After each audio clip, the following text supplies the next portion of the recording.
Anthony Gordon is possibly leaving Everton within this transfer window because Newcastle United, that's right, Newcastle. Did you expect to hear the name Newcastle there? No, me neither. But Newcastle United potentially signing Anthony Gordon for 35 to 40 million pounds. If you think it's a good move, let me know in the comments below. If you think it's a bad move, let me know in the comments below. It's good to have the chat around non-top six sides in at least this window, but in going forward, we'd love to hear more from non-top six fans. So let me know down in the comments below what you guys think about this move, either on the Everton side or on the Newcastle side. You're more than welcome on the Laurence McKenna channel.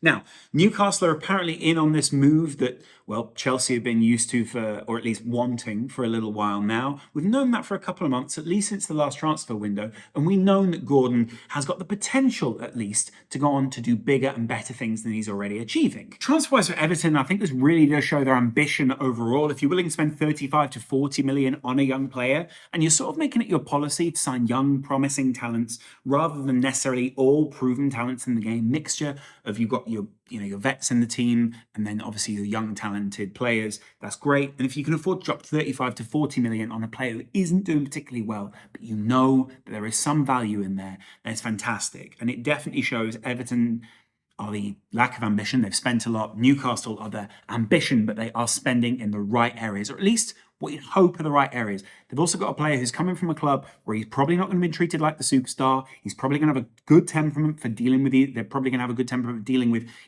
he's not going to be an Mbappe coming in or a racy superstar from another club in Europe where he's already been paid big wages and there are high expectations. And he's not exactly been treated like a young prodigy always. So I think there's a lot of talent in here, but it's the kind of talent that you can definitely see meshing well with Eddie Howe. Now, we'll talk about Gordon first, then we'll talk about Newcastle's ambitions, then we'll talk about Everton, possibly even Chelsea at the end of the video. But Gordon is a young, dynamic, right-footed player who can play all the way along the front line. So this is a guy who last season scored 4 goals, 3 of them were deflections. One of them was a really great finish at the sort of near to mid area of the goal, near post to mid area of the goal on the right. And then this season, he's got 1 from centre forward, 1 from the left wing, 1 from the right wing. And he seems to be playing this more adaptable role under Frank Lampard, possibly because it's what Lampard needs him to play, possibly also because of injuries that Lampard has had or sustained along the way. And also maybe because Frank Lampard, it hasn't been quite sure what kind of formation he wants to play yet. So, well, he won't get to play any more formations this season. But you get what I'm saying. So he's had to play within a side that has been doomed for relegation last season, doomed for relegation allegedly again this season, and he's had to feed off, it's fair to say, relatively small scraps. But within that, he's shown some really great details and some really great things that are going to make him a good player for the likes of a Chelsea or a Newcastle. The reason Chelsea were interested in him at the time, of course, was because Thomas Tuchel or someone like that was at the side who would have built around a young, dynamic, multi-positional striker. And Chelsea seemed pretty into those kind of guys, say Kai Havertz, that kind of player, maybe even a Raheem Sterling. They wanted multi-positional players. Sterling, a little bit different, but there are some similarities between him and Gordon.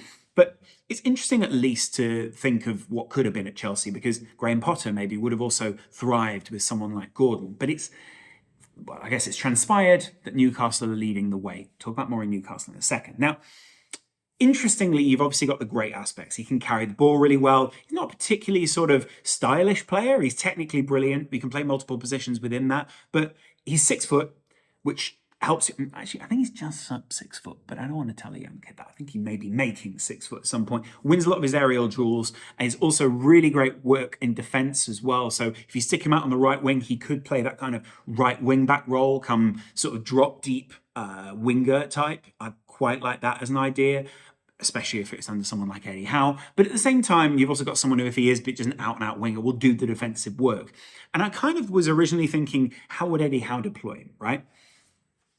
Young, dynamic, who can play multiple positions.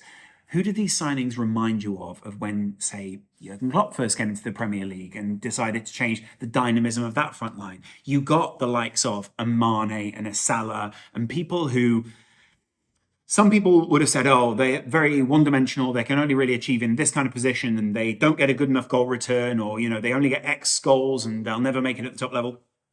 There were indicators that were good and would have shown that those guys would have a potential if you super inject them with these this isn't a doping allegation, but if you super inject them with these super ideas, then they can go all the way to the top. There's a right-footed guy who could play left wing here. There's a right-footed guy who could play right wing. There's also a right-footed guy who could play centre forward.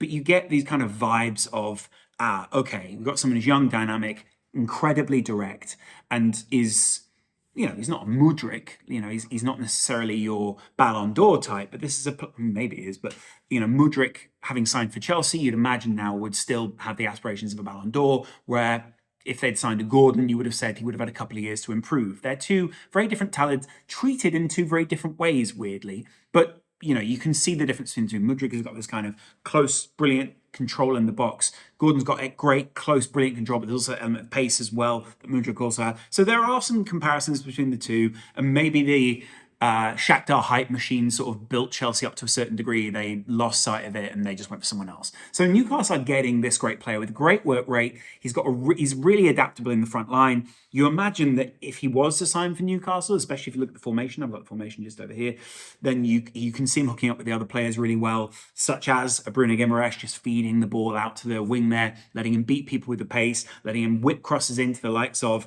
well, not Wood, but Wilson. Or if you go the other way around and you want to play him through the centre forward role, you've got some through balls to him, maybe him, Isaac out on one side, or him on the other side, Isaac in the middle, and then say an Almiron on the other side. It gives them this adaptability that you just want to see. Now, I get that. There are some great combinations in there, and you'd love to see him hook up with the likes of a Trippier, maybe a more experienced, older guy to overlap him or underlap him or whatever we want to call it, take him under his wing, teach him some great positional play, also teach him great things about crossing and all those kind of things. He's clearly got that element in his game as well. But within that, there is also, I guess there's not an element of doubt, but people have labelled him as not having a good season this season. And if you look down his numbers, you can see, he started the season and it seems kind of unfair. He plays centre forward, right wing, centre forward, left wing.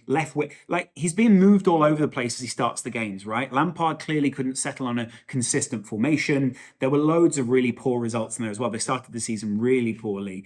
And he didn't get his goal until the fourth game in against Brentford when they drew that anyway. Then they played Leeds, they drew that one anyway. Then they played Crystal Palace later in the season where it was third goal of the season. They won that one, but, really, by that point, they're sort of in a spiral anyway, so it's not all that good. They then go on to a series of bad performances, and you just say that if Everton have got FFP issues, this is the time to cash in. This is the time to move someone on before they get relegated, before everything goes bad. And essentially, while there is no manager at the helm, out he goes. You don't get the chance to assess him. You don't get the chance to say, I think he'll keep us in the Premier League. And also, he can get off a ship that is clearly sinking. Having said that, his record really just shows because he's played 65 games. I know he's played all the way along the front line, and he's probably been playing in really poor teams within that time, especially Everton sides, as they've been doomed from day one. He's played 65 games. He's got 7 goals, 3 assists, and at a slightly lower level, he got 24 games, 7 goals, 3 assists as well. So his return has diminished the higher up he's gone. He didn't really do very much at Preston in the Championship, but the point is that as he's gone on, his return in terms of eye test and tangible output isn't exactly world defining, but it would mean there is probably good value in him. And I think everyone else that has been signed or has improved has definitely seen some form of uptick in their form since getting with Eddie Howe or another manager who's in a similar ilk. So it's probably a good thing. Looking at the Newcastle formation, yeah, he could be a second striker for Chris Wood if Isaac's not there. He could be a replacement for Almiron. They're playing Joe Linton out on the left at the moment. Maybe what's great about Gordon is he would suck some of the players towards him. There's more space for another striker alongside him. He's also a goal threat by himself, and probably, I think that's one of his biggest things that he needs to improve is just getting better output, getting better finishes.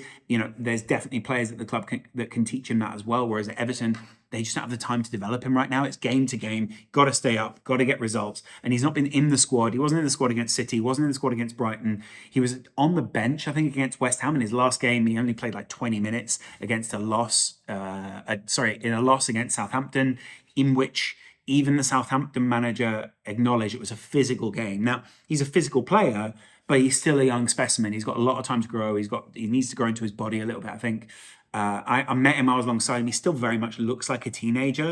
And I'm saying that as someone who's not a teenager anymore. But he still very much looks like a teenager. So I'm interested to see how he progresses physically as well.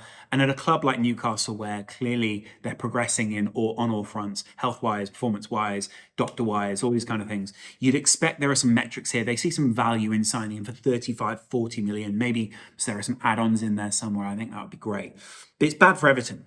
I think if Everton do sell him, I think there are going to be more fans that are annoyed. They're selling young, promising, exciting talent. It's also bad for Everton because maybe they didn't cash in, maybe when they could have got way more for him from Chelsea, say a 60 million or something like that. They probably should have cashed in if that was the case. And overall, I just think it shows a poorly run club. If young players who clearly care about the club want to get out, you've left them basically no decision. Like they probably don't have multiple clauses within contracts where it's like you stay if we get relegated, or these kind of things. They probably haven't thought about those kind of things for well ahead, and it's really just a huge issue for Everton at this point. There is a terminal decline going on at the club with this ownership, with what was going on with Moshiri. We saw the other day with Moshiri that allegedly people didn't know that Lampard had been sacked because Moshiri just hadn't passed that information on. So you can't necessarily imagine that there is a great amount of communication around someone like a Gordon right now, if he's even a priority for the club. And then, of course, Chelsea have signed other people. So it left the route relatively clear for Newcastle to move in. I can't imagine that Gordon was thinking about a move to the continent at this point in his career, though maybe a Dortmund or someone like that would have maybe been sniffing around. But even then, there's probably better value out there in the market for them. And they probably aren't overly impressed with his goal return or those kind of things. There are probably better value players overall. So I'm looking forward to seeing his link up with the Newcastle players. I'm looking forward to seeing how they deploy him. I think he is very much like a Liverpool-esque signing, and I mean Liverpool in the good days under like a Michael Edwards or an analytics system like that. I think that's really smart.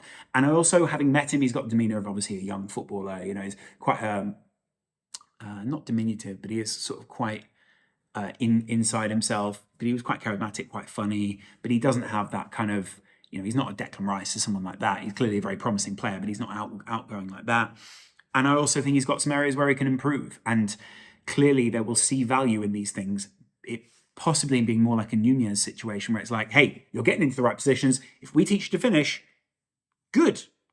And, there's all these kind of things. So I'm looking forward to seeing it. Let me know what you think about this move in the comments below. Obviously it's bad for Everton. From my perspective, it's terrible for Everton, but I think they should be cashing in. I also think maybe they should be cashing in before they go down and people think they can just strip the club of all these assets, get 35 before you're going to get 20. You should have got 60 before you got 35, before you got 20, before you got whatever.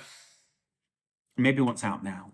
I think it'd be terrible if he does leave the club, and I think it doesn't set the next manager up well or in a good standing as well. People want to see young, talented players sticking around, and you can see he's got a number of minutes. I mean, he played the full 90 against Wolves.